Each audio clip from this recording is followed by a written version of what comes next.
हर हर महादेव दोस्तों। मैं मिहिर राज पुरोहित व्याकरणाचार्य आपको इस चैनल वैदिक सनातन में स्वागत करता हूँ। हिंदू धर्म के अधिकृत समस्त जानकारी के लिए इस चैनल को ज़रूर सब्सक्राइब करें और इसके अतिरिक्त हमारे ब्लॉग को भी ज़रूर सब्सक्राइब करें। दोस्तों, अगर आपको ये वीडियो अच्छा लग रहा है तो इसे शेयर और लाइक ज़रूर करें और सबसे पहले नोटिफिकेशन पाने के लिए बेल आइकॉन पर क्लिक करना ना भूलिए। तो इस वीडियो को लाइक और शेयर भी ज़रूर करें ताकि अधिक लोग हिंदू धर्म के बारे में जान सके। धन्यवाद दोस्तों। हर हर महादेव। नमस्ते दोस्तों, मैं व्याकरणाचार्य मिहिर राज पुरोहित आपको इस चैनल में स्वागत करता हूं। आजकल कुछ वामपंथी लोग जो होते हैं या विधर्मी लोग जो होते हैं, ये लोग हमारे पुराण का गलत प्रकटीकरण करते हैं। इनका कहना है सारे के सारे जो भी हमारे पुराण है वो सब अवैज्ञानिक है, इनमें कुछ भी वैज्ञानिक बातें नहीं है। अब देखेंगे पुराणों में कितना विज्ञान के बारे में कहा है। इनको पता नहीं है कि पुराण जो है वो पराविज्ञान की बात करते हैं। ये लोगों को बस अपना किताब रटना है। तो देखेंगे भागवत पुराण में कितना विज्ञान की बात कहा है। इसका पहला श्लोक है जन्माद्यस्य यतोऽन्वयादितरतः स्वार्थेष्वभिज्ञस्वराट् येने ब्रह्मार्धयाय आदिकवये मृहयन्ति यत् सूरयः तेजो वारिमृदां यथा विनिमयो यत्र विसर्गो अमृषा दम्ना सदा तिरसस्त गुहकं सत्यं परां धीमहि। तो जिससे इस जगत की सृष्टि, स्थिति और प्रलय होते हैं, क्योंकि यही सभी सद्रूप पदार्थों में अनुगत है और असत पदार्थों से पृथक है। जड़ नहीं, चेतन है, परातंत्र नहीं, स्वयं प्रकाशक है। जो ब्रह्म अथवा हिरण्यगर्भ नहीं प्रयुक्त, उन्होंने अपने संकल्प से ही जिसने उस वेद ज्ञान का दान किया है, जिसके संबंध में बड़े बड़े विद्वान भी मोहित हो जाता है। जैसे तेजोमय सूर्य रश्मियों में जल का, जल में स्थल का, स्थल में जल का ब्रह्म होता है, वैसे ही जिसमें यह त्रिगुणामयी जगत स्वप्न सृष्टि रूप सृष्टि मिथ्या होने पर भी अधिष्ठान सत्ता से सत्यवत प्रतीत हो रही है। उस अपनी स्वयं प्रकाश ज्योति से सर्वदा और सर्वथा माया और माया कार्यों से पूर्णतः मुक्त रहने वाले परम सत्य रूप परमात्मा का हम ध्यान करते हैं। तो इसमें कहा है जन्मा आदि यस्य यतः, अर्थात समस्त संसार जगत के उपादान कारण रूप महानारायण पुरुष का या भगवान का स्वरूप का कथन यहाँ पे किया गया है। जड़ वस्तु आदि में स्वयं विवेक प्रत्यय नहीं होता है। जड़ वस्तु अपने अस्तित्व के बारे में कभी भी नहीं जान सकती। जैसे कि पानी कभी नहीं सोचता है कि मैं पानी हूं। अगर कोई एक है जड़ वस्तु जो भी है वो अपने संकल्प से, अर्थात जड़ वस्तु में संकल्प है वो खुद बना है। तो बहुत हास्यास्पद बातें होता है। जैसे कि मान लीजिए, अगर हम उत्सव में किसी का बच्चा खो जाता है तो सबसे पहले हमारे मन में प्रश्न उठता है कि इस बच्चे का माँ बाप कौन है। अब आप खुद सोचिए, क्या कोई चीज अपने आप प्रकट हो सकता है? बिल्कुल नहीं हो सकता।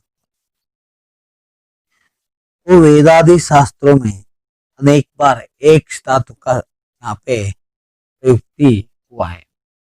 इसका अर्थ है स्वयं साक्षी जो होता है वो खुद अपना संकल्प किया है, अर्थात सारे सृष्टि जो है भगवान के संकल्प से ही बना है। अब बताइए, यहाँ पे साक्षी रूप में संकल्प करना, इसका अर्थ होता है, एक धातु का अर्थ होता है कि भगवान के रहित उस वस्तु ही प्रधान था।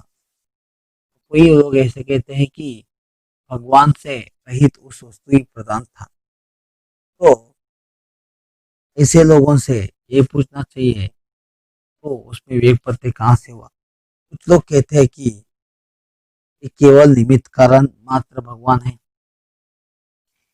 इसका प्रमाण हमारा ब्रह्म सूत्र में कहा है, तन्माद्य से यथा दूसरा सूत्र है, और शास्त्र योनित्वात् ये तीसरा सूत्र है। इससे भगवान यहाँ पे उपादान और निमित्त सिद्ध होता है। और कुछ लोग सांख्य का उदाहरण आपको देते हैं। वो ऐसा है कि जिस प्रकार कुंवार घड़ा बनाता है तो वैसे ही भगवान ने सृष्टि बनाया है कुंवार निमित्त। तो उनसे पूछिए, कुंवार जो है वो शरीर से मिट्टी बना, मतलब घड़ा बनाता है, और घड़ा अगर नाश हो जाता है तो भी शरीर रहेगा, या फिर मिट्टी भी रहेगा। अगर शरीर मर गया तो दूसरा बहुत सारे शरीर होगा। और कुंवार एक देशी है, मिट्टी से वो छोटा है, मिट्टी बहुत है। बताइए, आपके भगवान को अगर आप निमित्त मानेंगे तो भगवान जो है यहाँ पे उसके बारे में हमारे शास्त्रों में कहा है, अत्र तिष्ठ दशांगुलम, अर्थात पृथ्वी या समस्त जगत भी कह लीजिए, तो जो भी बना गया है वो उसके 10 अंगुल बराबर है।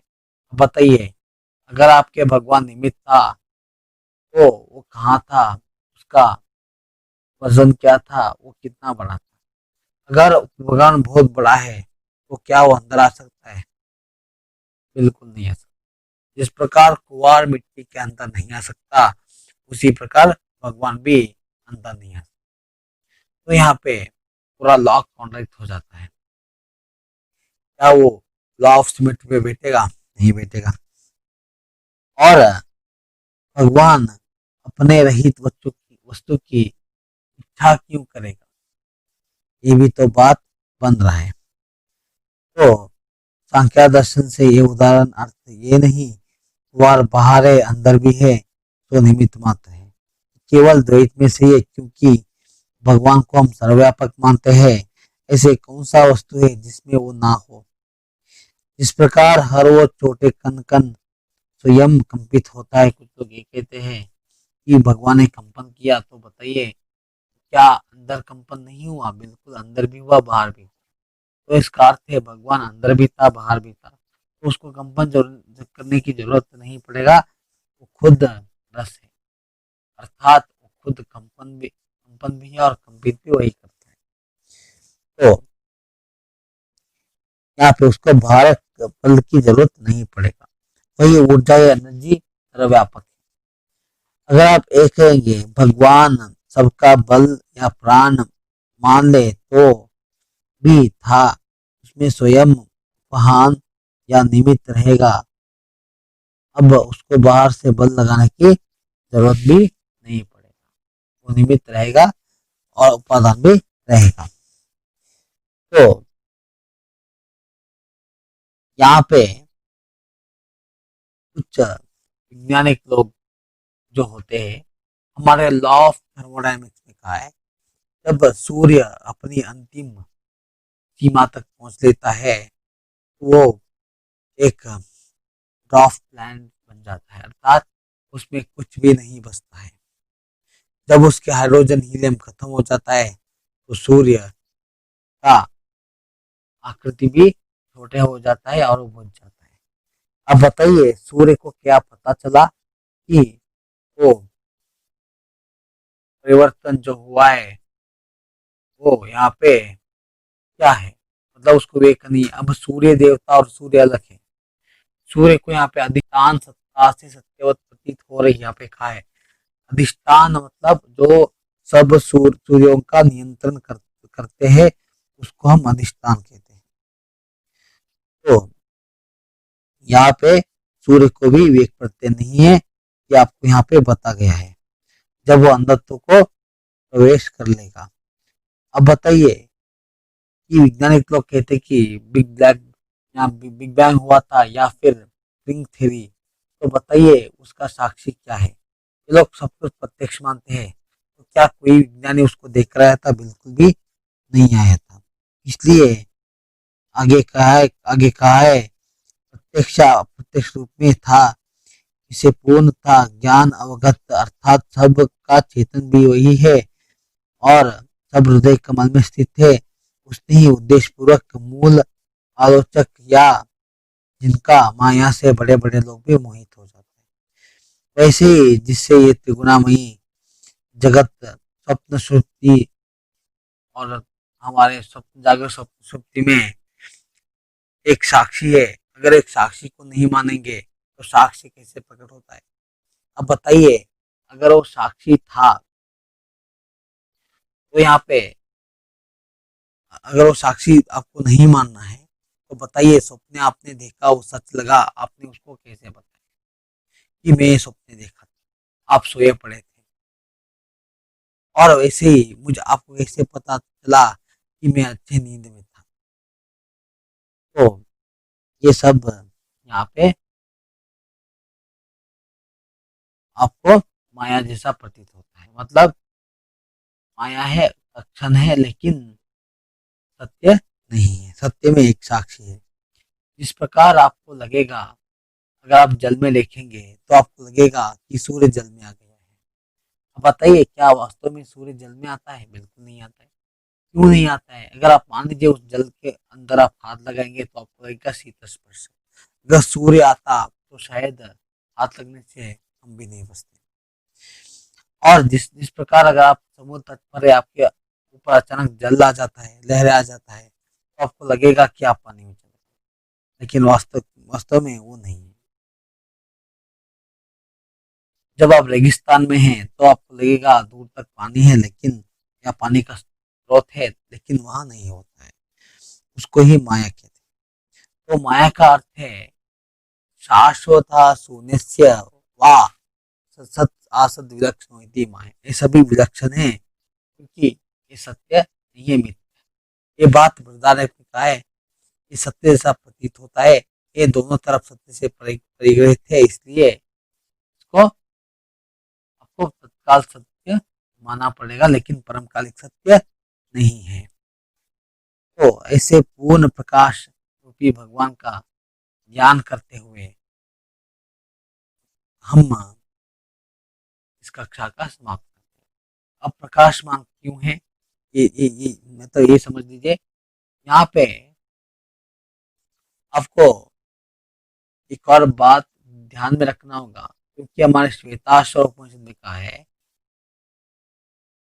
न तत्र सूर्यो न भाति न चंद्र तारकम नेमा विदतो भांति कृतज्ञ तमेव भांतुम अनुभाति सर्वम तस्य भाषा इदम स निभाति।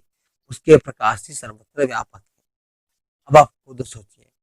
और दूसरा प्रकृति में भी वही रहता है, क्योंकि शतपथ में कहा है प्रकृति यस्य शरीरम। अब आप खुद सोचिए, जब भगवान प्रकृति के अंदर है क्या वो हमारे मूर्ति में नहीं है? बिल्कुल है। कि लोग नहीं समझ पाते, पुराणों का गलत प्रचार करते। तो आज का इतना ही दोस्तों, मैं अगले कक्षा में यहाँ वीडियो के साथ आऊँगा। धन्यवाद।